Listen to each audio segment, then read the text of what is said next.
individual which are born or hatched from the eggs continue to grow till they become old। अब यहां पर बताया गया है कि जो कोई भी बच्चा पैदा होता है, कोई भी न्यू इंडिविजुअल पैदा होता है या अंडे में से निकलता है, यही दो ही तरीका है ना, या तो हम इंसानों की तरह बच्चा पैदा करते हैं या तो पहले अंडे देते हैं फिर अंडों में से बच्चा निकलता है। तो अगर एक बार बच्चा पैदा हो गया, चाहे वो अंडे से निकला हो चाहे वो डायरेक्ट निकला हो, ठीक है, to grow till they become adult, वो तब तक बढ़ता रहता है, उसका शरीर तब तक डेवलप करता रहता है जब तक वो एक एडल्ट नहीं बन जाता, जब तक वो एक यंग मैन नहीं बन जाता।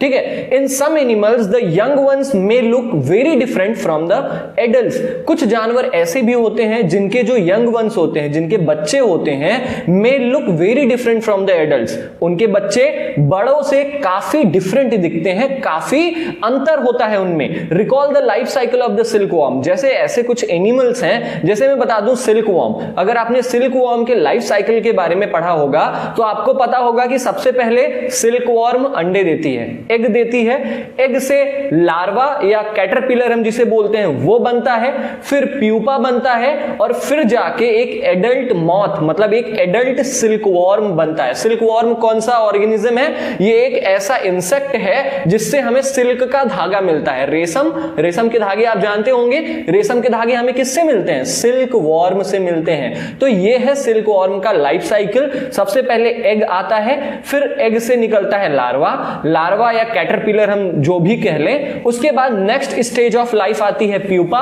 फिर प्यूपा के बाद एक एडल्ट सिल्क वॉर्म बन जाता है। जैसे हम ह्यूमंस का एग्जांपल ले लें, पहले बच्चा पैदा होता है, ठीक है, फिर वो अपने चाइल्डहुड में आता है, फिर वो टीनेज में आता है, फिर एडल्टहुड में आता है, फिर उसका ओल्ड एज आता है। ऐसे ही सिल्क वॉर्म का भी डिफरेंट स्टेज ऑफ लाइफ है। यू स्टडीड इन क्लास 7, इसके बारे में आप ऑलरेडी क्लास 7 में पढ़ चुके हो। Frog is another such example. Frog भी एक ऐसा एनिमल है जो कि क्या है, जिसके बच्चे उसके एडल्ट से काफी डिफरेंट दिखते हैं। आप मेढक के बच्चों को देखकर पहचान ही नहीं पाएंगे कि ये आगे चलकर मेढक बनेंगे।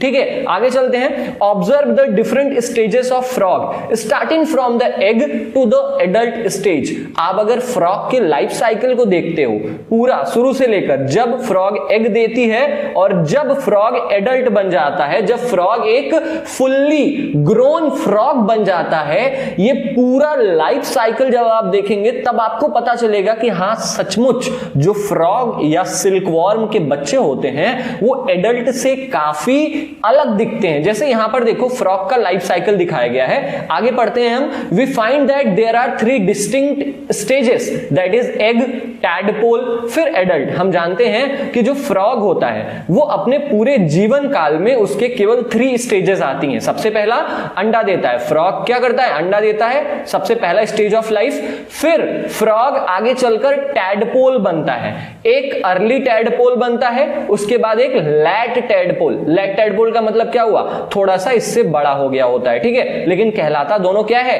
टैडपोल ही कहलाता है। तो फ्रॉग का लाइफ साइकिल आप देख पा रहे हो यहां पर, सबसे पहले एग, फिर टैडपोल बनता है, टैडपोल के बाद जाकर ये फुल्ली ग्रोन फ्रॉग हमें मिलता है। ठीक है, don't the tadpoles look so different from the adults? यहां पर आपसे क्वेश्चन किया जा रहा है कि ये जो टैडपोल्स हैं ये फ्रॉग से कितना डिफरेंट दिख रहा है ना।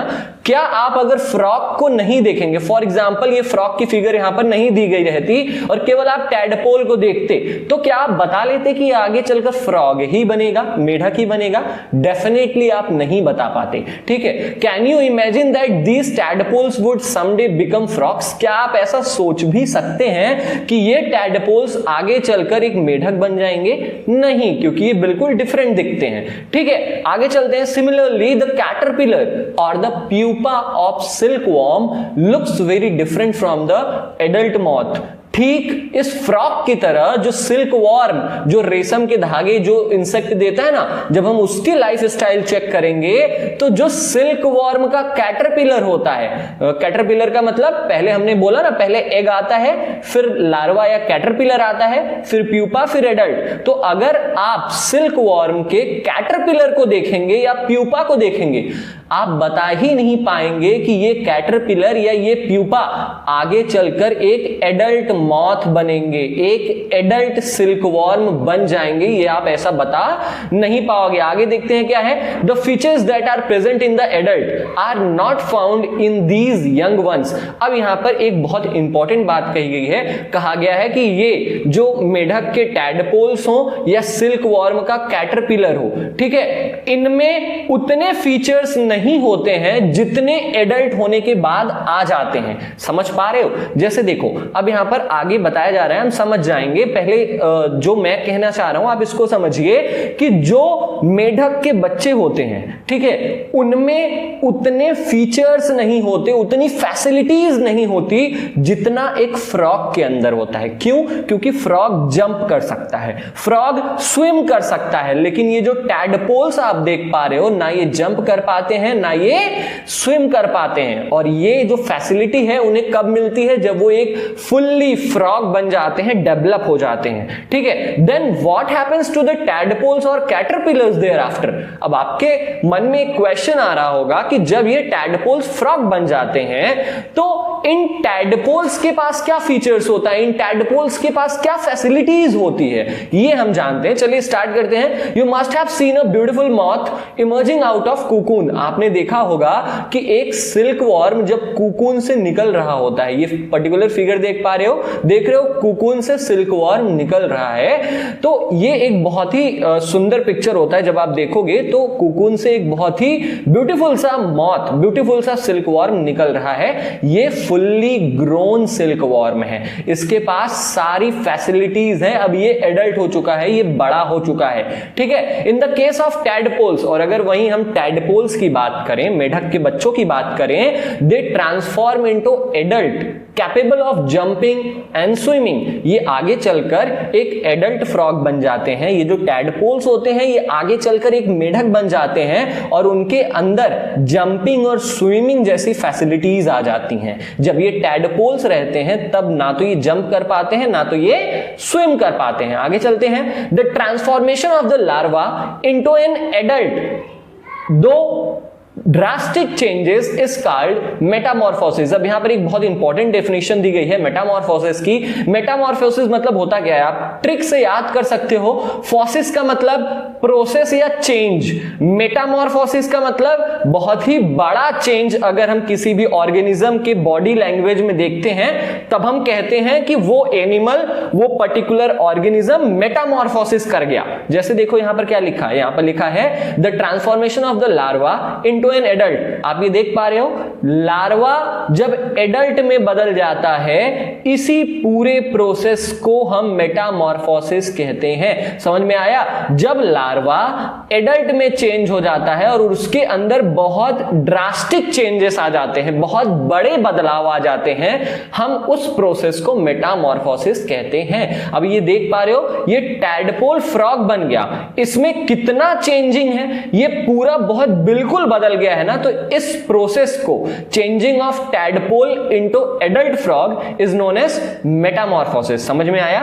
नाउ आगे पढ़ते हैं। What about the changes that we observe in our body as we grow. अब आपके दिमाग में एक क्वेश्चन आ रहा होगा कि हम मनुष्यों के शरीर में भी तो अंतर आते हैं ना। हम जब बच्चे होते हैं तो हमारे पास 32 टीथ्स नहीं होते हैं, 32 दांत नहीं होते हैं। हम बड़े हो जाते हैं तो हमारे मुंह में 32 दांत आ जाते हैं, ठीक है। हमारी जो आवाज रहती है वो बहुत पतली रहती है, बहुत सुरीली रहती है जब हम बचपन में रहते हैं तो, लेकिन वहीं बड़े हो जाते हैं तो हमारी आवाज कड़क हो जाती है। तो ये सारी चेंजेस आती है ना, तो क्या हम इसे भी मेटामॉर्फोसिस कह सकते हैं? Do you think we too undergo metamorphosis? क्या आपका ये सोचना है कि हमारा मनुष्य का शरीर भी मेटामॉर्फोसिस प्रोसेस करता है या नहीं करता? तो मैं आपको बता दूं कि इन ह्यूमन बींग्स, इंसानों में ऐसा बिल्कुल नहीं होता। क्यों नहीं होता? क्योंकि body parts similar to those present in the adults are present from the time of birth। क्योंकि जो हम ह्यूमन बींग्स हैं वो कोई बहुत बड़े बदलाव नहीं करते, छोटे मोटे बदलाव करते हैं। हम जब पैदा होते हैं हमारे पास 2 हाथ, 2 आंख, 2 नाक और एक नाक और 2 कान रहते हैं, और वही जब हम बड़े होते हैं तब भी यही रहता है। तो बहुत ज्यादा चेंजेस नहीं हुआ, इसलिए हम ह्यूमंस जो होते हैं मेटामॉर्फोसिस नहीं करते हैं। अब आगे चलते हैं। एक दूसरा दूसरा मोड ऑफ रिप्रोडक्शन है जो है एसेक्सुअल रिप्रोडक्शन। अब तक हमने पढ़ा कि सेक्सुअल रिप्रोडक्शन क्या होता है, जब मेल और फीमेल गैमेट्स मिलते हैं, जाइगोट बनाते हैं, फिर जाइगोट धीरे धीरे डेवलप होता है और वो आगे चलकर एक फुल्ली ग्रोन ऑर्गेनिज्म, एक फुल्ली ग्रोन इंडिविजुअल बन जाता है। लेकिन एसेक्सुअल रिप्रोडक्शन क्या होता है इसके बारे में हमने नहीं पढ़ा है, तो चलिए जानते हैं। So far we have learned about reproduction in some familiar animals. हमने अब तक क्या जाना, हमने देखा कि जो कुछ जाने माने जानवर हैं जैसे कुत्ता हो गया, बिल्ली हो गया, इंसान हो गए, इन सब के रिप्रोडक्शन के बारे में तो हमने पढ़ लिया कि ये कैसे रिप्रोड्यूस करते हैं। ये मेल और फीमेल मिलकर रिप्रोड्यूस करते हैं। कम से कम एक मेल चाहिए होगा और एक फीमेल चाहिए होगा, तभी सेक्सुअल रिप्रोडक्शन होगा। But what about very small animals like hydra and microscopic organism like amoeba. क्या आप जानते हैं कि जो बहुत छोटे छोटे जो सिंगल सेल के जीव होते हैं, जैसे हाइड्रा हो गया, हाइड्रा प्लांट और एनिमल दोनों में आता है, तो जो हाइड्रा है या जो अमीबा है ये रिप्रोड्यूस कैसे करते हैं, क्योंकि भाई इनमें सिंगल सेल ही होता है और ना इनका कोई दूसरा मेल और फीमेल इनमें नहीं होता, ये एक ही कैटेगरी के होते हैं। ठीक है, तो हाइड्रा और अमीबा कैसे रिप्रोड्यूस करते हैं, वो अपने बच्चे पैदा कैसे करते हैं, ये हम जानने की कोशिश करते हैं। Do you know how they reproduce? क्या आप जानते हैं कि ये अमीबा और ये हाइड्रा बच्चे पैदा कैसे करते हैं? Let us find out. चलिए पता करते हैं। अब एक्टिविटी है आपके लिए 9.3। इसमें क्या है, इस पूरे एक्टिविटी में get permanent slides of hydra. आप क्या करो, ये जो हाइड्रा, ये हाइड्रा देख रहे हो, ये हाइड्रा एक्चुअली पानी में पाया जाता है और इसको एनिमल और प्लांट दोनों में गिना जाता है। ठीक है, तो अगर आप अपने बायोलॉजी लैब में जाएंगे और वहां से बायोलॉजी लैब में स्लाइड्स रखी रहती हैं, मैंने बताया था ग्लास स्लाइड्स मैंने दिखाया था आपको, वो स्लाइड किसी परमानेंट हाइड्रा का स्लाइड लीजिए आप। ठीक है, उसके बाद क्या करिए, observe them using a microscope. अब उसको माइक्रोस्कोप के अंदर रखकर देखिए, आप क्या देखोगे, look out for any bulges from the parent body. आप देखोगे कि जो पेरेंट बॉडी है, मतलब ये जो फुल्ली ग्रोन हाइड्रा है, इसमें धीरे धीरे से बल्जेस निकल रहे हैं। ये देख रहे हो आप, यहां पर कुछ निकल रहा है, इसको बोलते हैं बल्जेस। तो count the number of bulges. अब आपको इस एक्टिविटी में करना क्या है, आपको 3 अलग अलग स्लाइड में हाइड्रा को देखना है और आपको गिनना है कि हाइड्रा ये कितने बल्जेस निकाल रही है। जैसे यहां पर भी एक है, यहां पर भी एक है, यहां पर एक पूरा निकल गया, बट बल्जेस 1 2 3 4 5 हैं। ठीक है, और आगे चलकर आपको ये भी इसमें ऑब्जर्व करना है कि इन बल्जेस की साइज क्या है। ठीक है, तो ये है हमारी पूरी एक्टिविटी। इस पूरी एक्टिविटी में हमें केवल 2 चीजें करनी है। एक चीजें पता करनी है कि डिफरेंट स्लाइड्स में, अलग अलग स्लाइड्स में कितने नंबर ऑफ बल्जेस निकल रहे हैं। जैसे यहां पहले वाले में भी एक, दूसरे वाले में भी एक, तीसरे वाले में 1 2 3 4 5, इसका नंबर काउंट कर लीजिए, इसकी साइज क्या है आप बता दीजिए, वो एक्टिविटी है। ठीक है, चलिए आगे चलते हैं। In each hydra there may be 1 और मोर बल्जेस। हम देख सकते हैं कि हर हाइड्रा में या तो एक बल्जेस होगा या तो हो सकता है बहुत सारे बल्जेस हो, मतलब बहुत सारे उभरे हुए यहां पर चीजें दिख रही हो। These bulges are the developing new individuals and they are called buds. इन बल्जेस को हम क्या कहते हैं, इन बल्जेस को हम बड्स कहते हैं। और बड्स क्यों कहते हैं, क्योंकि ये इन पेरेंट बॉडी से निकल रहा है, इसलिए हम इसे क्या कहते हैं, बड्स कहते हैं। Recall the presence of buds in east. आप जानते हो कि जो ईस्ट होता है, ईस्ट एक ऑर्गेनिज्म है, आप जानते हो ईस्ट के बारे में। ईस्ट जो होता है वो भी रिप्रोड्यूस कैसे करता है, बडिंग मेथड से रिप्रोड्यूस करता है, उसके भी बॉडी से हाइड्रा की तरह। आप देख पा रहे हो हाइड्रा कैसे रिप्रोड्यूस कर रहा है, एक पेरेंट बॉडी है, आगे चलकर एक नया इंडिविजुअल बन जा रहा है और ये कुछ हफ्तों बाद यहां से अलग हो जाएगा और एक नया फुल्ली ग्रोन हाइड्रा बन जाएगा। और सेम इसी तरीके से ईस्ट भी रिप्रोड्यूस करता है, समझ गए। In hydra too the new individuals develop as outgrowths from a single parents. जैसे ईस्ट में एक पेरेंट से दूसरा ऑर्गेनिज्म पैदा हो सकता है, वैसे ही ये हाइड्रा में भी एक पेरेंट से दूसरा ऑर्गेनिज्म पैदा हो सकता है। This type of reproduction in which only a single parent is involved is called asexual reproduction.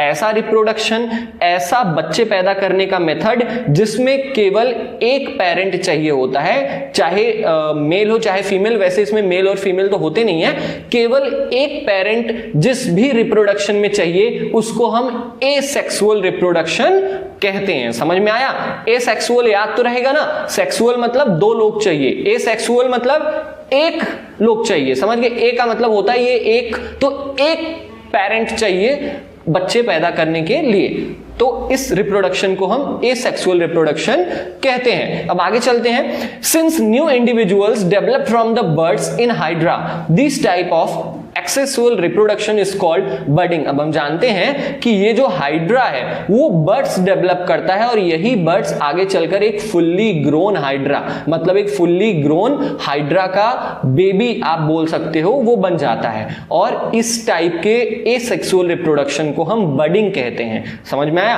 आगे चलते हैं। Another method of asexual reproduction is observe in the microscopic organism amoeba. Let us see how this happens. अब हम amoeba के बारे में पढ़ेंगे कि ये अमीबा कैसे रिप्रोड्यूस करता है। तो इतना कुछ पढ़ने के बाद अगर हमें चीजें समझ में ना आए तो फालतू है ना, तो चलिए मैं आपको इमेज से ही बता देता हूं अमीबा कैसे रिप्रोड्यूस करता है। अमीबा आप देख रहे हो फिगर नंबर ए में, इसका एक न्यूक्लियस है।